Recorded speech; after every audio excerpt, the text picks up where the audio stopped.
Donc, je vais vous parler un petit peu de Paul Bourget aujourd'hui, mais parce que finalement, c'était. Pardon. Ça sera mieux avec ça. Oui, merci.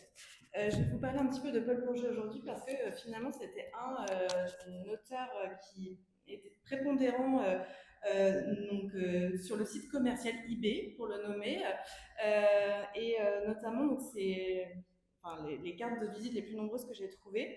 Donc, je vous en montre un échantillon de ce que j'ai trouvé en fait de Paul Bourget. Non, je sais pas. Et donc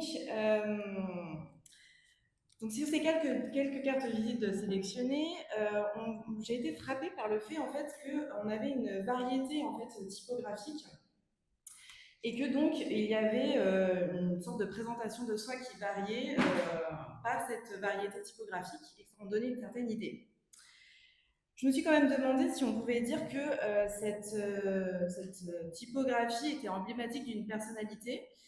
Et je me disais qu'on pouvait peut-être en douter par le fait que le choix relève également d'une codification, d'une mode, et aussi que le graveur et l'imprimeur en est aussi en partie responsable. Et on sait par exemple en fait que le graveur parisien Henri Sten constitue un lieu chic pour y faire imprimer ses cartes de visite. Donc on peut se dire que elles ne sont peut-être pas emblématiques tant de sa personnalité que aussi de certaines variantes limitées offertes par l'imprimeur voilà, dans lesquelles il va piocher.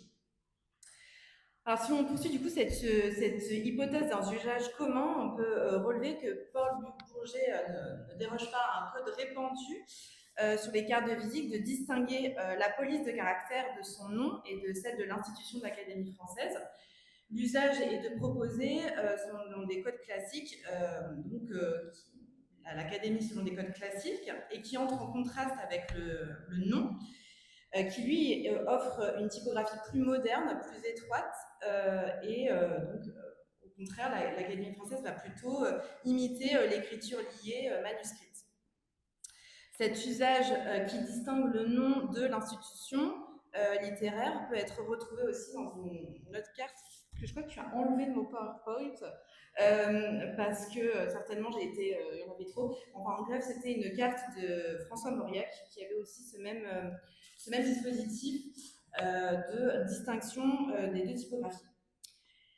Alors, si on poursuit l'idée d'une typographie quand même qui vaudrait ethos ou présentation de soi, donc mon idée en fait un peu initiale quand j'ai vu ce corpus, on serait tenté en fait de faire l'hypothèse qu'il y a deux Paul Bourget au moins, donc celui-ci, pardon, plutôt conservateur, notamment en imitant en fait la typographie en fait de l'Académie française et en étant en s'inscrivant en fait dans l'institution, et Paul Bourget donc un peu plus tempéré ou plus moderne et qui serait à l'image d'une carrière que l'on présente souvent sous ce prisme à la suite de son retour au catholicisme en 1901.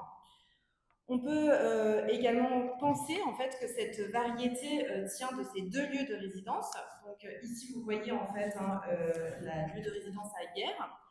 De l'autre, vous avez le lieu de résidence donc à Paris, donc rue Barbet de Jouy.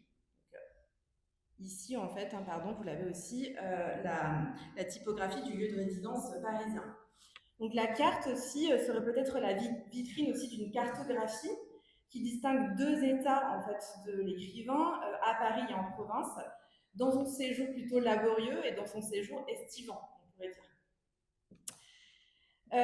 Si la carte peut être la porte d'accès à une rêverie sur le seuil des maisons d'écrivains où elles ont été laissées lors de la fameuse visite qui sacralise l'auteur, elle est également une cartographie évidemment des sociabilités. Je m'intéressais à celle-ci. Donc, elle donne à voir l'écrivain dans ses usages mondains et donc dans ses usages un peu aussi surannés qui fleurent peut-être des usages aristocratiques. Donc celle-ci, elle est étonnante parce que c'est un exemplaire d'une carte de visite de Paul Bourget de 1932 adressée à André Breton, qui lit finalement l'avant-garde parisienne surréaliste et ce romancier que l'on classe volontiers aujourd'hui d'arrière-garde. Et cette carte est envoyée pour remercier de l'envoi des vases communicants et qui peut se lire peut-être aussi donc, de façon ironique. Est-ce que ces remerciements sont des véritables remerciements En tout cas, on peut en douter, mais donc ces remerciements pourraient venir aussi dénoncer une phrase qui apparaît dans l'anthologie de l'humour noir, à propos de Paul Bourget, si j'avais je la cite, si j'avais la gloire de Paul Bourget, je me montrerais tous les soirs en cache-sexe dans une revue de music-hall et je vous garantis que je ferai recette. Donc, du coup, je me demandais si les remerciements de Paul Bourget ne sont pas ironiques. Toujours est-il que la relative sobriété de la carte, souvent, je reviens du coup sur cette question de la carte sans adresse, rend compte, je trouve aussi que bon, sans adresse, parce qu'on n'a pas besoin finalement, on est suffisamment célèbre pour connaître le lieu de résidence. Et je finis là-dessus. Et donc, ça voudrait dire symboliquement en fait que la carte de visite est un signe de pouvoir. Et on pourrait penser au danseur mondain. Dans le danseur mondain, la carte de visite est accompagnée d'une liasse de billets. Donc on peut se dire en fait que par conséquent, la carte de visite pris dans un réseau de sociabilité permet d'entretenir finalement le capital économique, évidemment symbolique, de l'écrivain. Voilà, merci.